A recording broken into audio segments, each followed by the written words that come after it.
네, 안녕하세요. 레미안클라스 비즈니스 아카데미 스마트튜브 부동산 조사 연구소 소장 김학열입니다. 클라스가 다른 재건축 프리뷰. 오늘은 동부 이촌동 편인데요. 저는 월천재테크의 이주연입니다. 반갑습니다. 김학열 선생님 안녕하세요. 예. 오랜만에 뵙습니다. 네, 오늘 화사하네요. 배경도 화사하죠. 화사하고 예. 복장도 화사하시고. 네. 오늘은요 최근에 이제 동부 이촌동의 핫한 재정비 이슈에 대해서 좀 얘기를 해보려고 오늘 비즈니스 아카데미 저희가 모셨습니다. 용산구잖아요. 네. 용산구는 제가 또 살고 있는 곳이기도 해서 말씀드릴 얘기가 많을 것 같네요. 기대가 됩니다. 네. 자, 오늘 처음으로요. 그 용산구는 어떤 개발 호재가 있고 위치적인 여건이 어떻게 되는지 좀 설명 좀 해주세요. 용산구는 서울 25개구 중에서 가장 한가운데에 있는 입지적인 특징을 갖고 있고요. 네.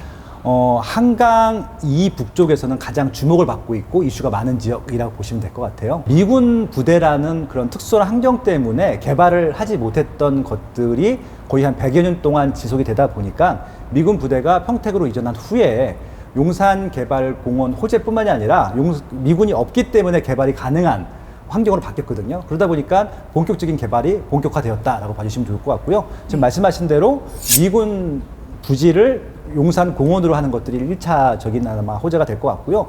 그 이외에도 원래 또 호재거리가 있었습니다. 용산 정비창 들어보셨나요? 예. 단군 이래 최대 사업이라고 했던 31조를 투여해갖고 31조? 150층짜리 뭐 물방울 뭐 빌딩을 만들고 이런 얘기가 있었어요. 근데 그것들이 지금 금융위기 이후에 사업이 어려워지다 보니까 부도가 났고 지금 이제 흐지부지한 상태가 됐었는데 그 용산 정비창 부지도 다시 개발할 호재가 생겼고요. 그리고 또 하나의 호재가 있는데요. 서울역부터 용산역이 1호선 지상철 부분입니다. 그리고 맞아요. 이제 KTX도 지나가고 아무튼 많은 철도가 지나가는데 다 지상철이에요. 근데 그 지상철 공간을 서울시 생활권 계획을 들어가 보면은 지중화한다는 계획들이 있거든요. 지하로 다. 그러면 위에 있는 부지들을 활용해서 유휴부지 활용할 수 있겠네요. 굉장히 넓습니다. 네. 그리고 이제 이것이 왜 좋냐면요. 유휴부지를 활용하는 자체도 의미가 있지만 철도 건너편은 마포구이고요. 이쪽은 또 용산공원이 있기 때문에 마포구와 용산구를 또 도보로 이어주는 굉장히 좋은 공간이 됩니다. 또 하나는 뭐냐면은 이제 미군 부대 공원화 하면서 남는 부지들이 있어요. 네. 캠프킴이라고 하는 부지가 있습니다. 삼각지에 정확히 있는데 완전 평지예요. 맞아요. 그래서 거기 높은 건물을 또 질 수 있는 특별 관리 구역이기 때문에 거긴 주거 지역이 아니거든요. 상업 지역이기 때문에 높은 건물을 질 수 있습니다. 그래서 아마 주거로 들어오게 되면 주상복합 형태가 될 것 같고요. 오피스가 들어올 수도 있고 저층부는 굉장히 아마 고급 상가가 들어오지 않을까 그런 호재들이 있습니다.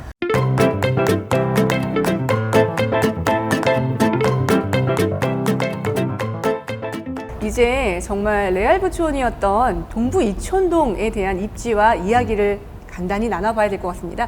동부 이촌동, 저는 팥빙수가 생각이 나는데요. 동빙고라고 하는 팥빙수. 네, 너무 맛있죠. 네. 그리고 이제 가면 맛있는 일식집도 많고요. 네. 맛집으로 떠오르는 키워드가 딱 떠오르는데 동부 이촌동이 살기 되게 좋은 곳이라고 알려져 있어요. 그래서 주재원분들도 한번 들어오시면 떠나지 않는 이런 지역이잖아요. 어떠한 특수성으로 동부 이촌동 설명할 수 있을까요?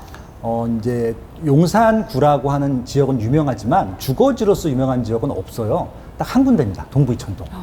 그러니까 이제 이촌동이 이제 이촌 1동이 있고 2동이 있는데 1동이 동부 이촌동이고 2동이 서부 이촌동인데 서부 이촌동은 국제 업무 지구 그쪽이기 때문에 조금 이제 어수선하고 정돈이 덜 돼 있었는데 동부 이촌동은 이제 말씀하신 대로 1970년도에 시작될 때부터 깔끔한 택지 개발 지구로 개발이 됐고요. 그때부터도 고급 아파트가 입주를 했습니다.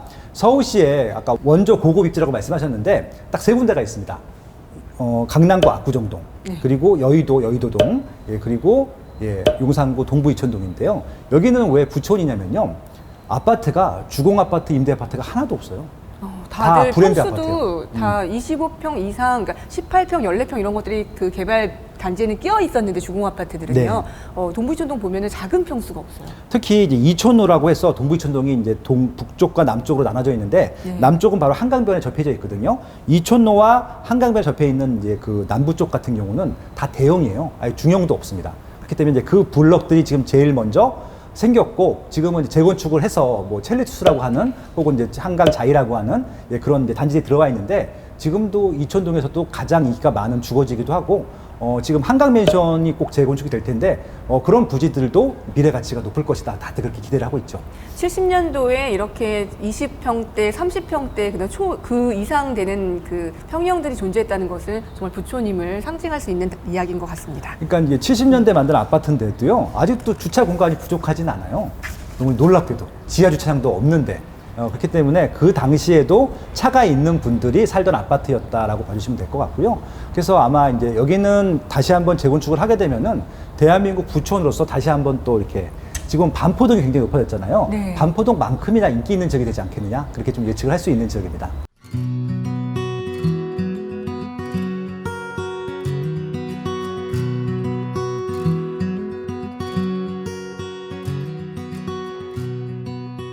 자, 동부 이촌동에서 재건축 하면 이 단지를 뺄 수가 없는데요. 무슨 네. 단지일까요?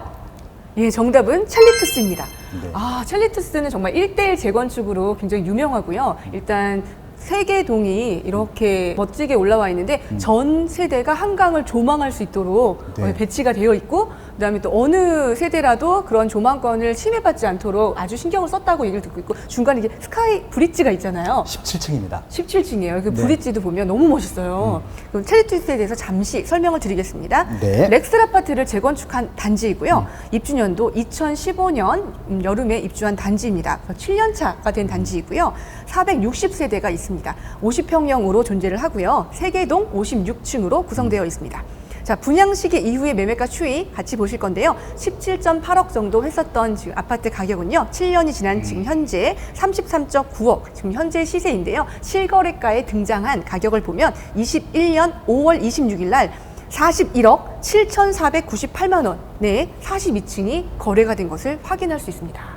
저희 첼리투스 내부 영상 지금 보고 계시는데요. 야, 여기 어디예요? 너무 좋다. 네, 17층에 있는 커뮤니티 공간이고요.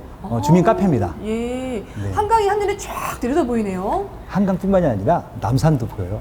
그리고 여기 남산도. 저 보이는 데가 예. 동작대교거든요. 네. 굉장히 멋있습니다. 네. 여의도가 한눈에 보이네요. 네, 남산도 보입니다. 보이고요. 맞습니다. 예. 예. 저는 그래서 레미안이 어떻게 조합원 분들한테 그 당시에 추가 분담금 5억이 넘는 것을 이렇게 얘기하면서 이 사업을 성공시켰는지, 어떻게 설득하셨는지 너무 궁금해요. 그 이유가 좀 어떤 거였냐면은 동부 이촌동에서 거의 유일하게 제대로 개발을 하는 아파트였었고, 조합원 분들이 파격적으로 기부 찬합을 많이 했어요. 부지의 3분의 1을 기부 찬합하면서 용적률을 더 많이 받았고 층수를 올렸거든요. 56층 아파트입니다. 한강변에 있는 56층 아파트는 대한민국에, 서울에 여기밖에 없어요. 아마 향후에도 없을 것 같아요. 지금 성수 전략정비구역 49층 받았는데 그것도 지금 불투명하고요. 아마 성수 전략정비구역이 50층을 못 받는다고 하면 유일하게 마지막 남은, 그러니까 처음이자 마지막으로 50층 이상이 되는 주거 아파트인 거예요. 그 가치만으로도 충분히 저는 40억이 넘어갈 거라고 예상했었고, 그대로 좀 실현이 됐다라고. 아까 41억 실거래가 나왔다고 말씀드렸잖아요. 41억 7,498만 원. 그래서 제가 이제 이걸 성공 사례로 1대1을 하더라도 미래 가치가 높다라고 했을 때는 충분히 재건축하셔도 됩니다. 라고 제가 이제 많이 교육을 하고 다녔었는데 그대로 좀 되고 있다고 생각을 하고 있습니다. 그래서 지금 추가 분담금, 초과이익 환수금 이런 것들 때문에 재건축이 많이 진도가 안 나가는 단지들이 있는데, 첼리투스라고 하는 성공 모델을 좀 배치만키 하신다고 하면은 지금은 조금 비용이 많이 들어가는 것처럼 보이겠지만 미래 가치를 고려했을 때 그 이상, 비용 이상으로 훨씬 더 미래 가치가 높아질 것들을 찾는데 가장 좋은 성공적인 단지가 아닐까 그렇게 생각을 합니다.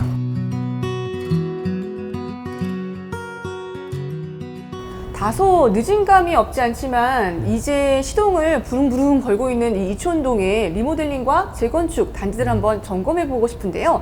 제가 정비사업 현황을 한번 살펴봤더니 네. 리모델링은 한가람, 코오롱, 한강대우, 강촌, 우성 추진위원회가 지금 설립이 되어 있고요. 재건축 단지로는 왕궁아파트, 상강 삼익아파트, 대망의 한강 맨션 아파트까지 조합 설립 인가를 획득했거나 아니 추진위원회를 준비하는 등 지금 굉장히 활발한 움직임을 보여주고 있어요.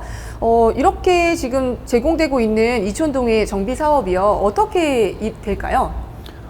이게 70년대 초반에 지은 아파트이기 때문에 좀 늦은 감이 있다는 게 맞거든요. 근데 대부분 원래 부촌들은 속도가 좀 늦습니다. 압구정 현대아파트도 늦고요. 여의도에 있는 시범 아파트도 71년도 입주인데 아직도 진도를 못 나가고 있거든요. 그러니까 원래 좋았던 입지들은 원주민들이 많이 살고 있고요. 그분들이 좀 나이가 있으신 분들 같은 경우는 재건축을 원하지는 않아요. 근데 주변에 워낙 새 아파트들이 들어왔고 새 아파트들이 좀 좋다는 것들을 보면서 이제서야 드디어 그러니까 아마 동부 이천동은 첼리투스의 성공이 아마 여기 리모델링과 재건축을 좀 자극하지 않았을까 그렇게 생각을 하고 있습니다. 그나마 지금부터라도 진도를 좀 빨리 빼려고 하는 노력들이 보이는 것들이 저는 반가운 일이라고 생각을 하고 있고요.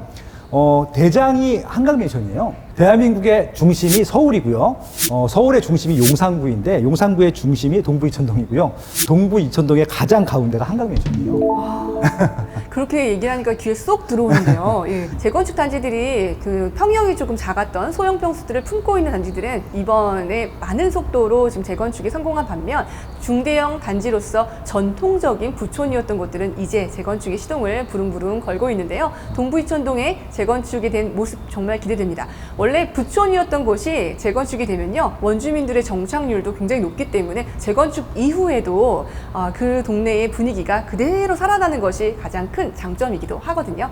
그러면 네. 이제 1세대 부모님들이 네. 자기를 낳아준 단지에서 이제 새롭게 재건축된 단지에서 또 자신의 자녀들을 네. 다시 또 키우는 이런 단지가 한 대가 함께 사는 단지. 그렇죠. 예, 이런 컨셉으로. 네네. 너무 좋다.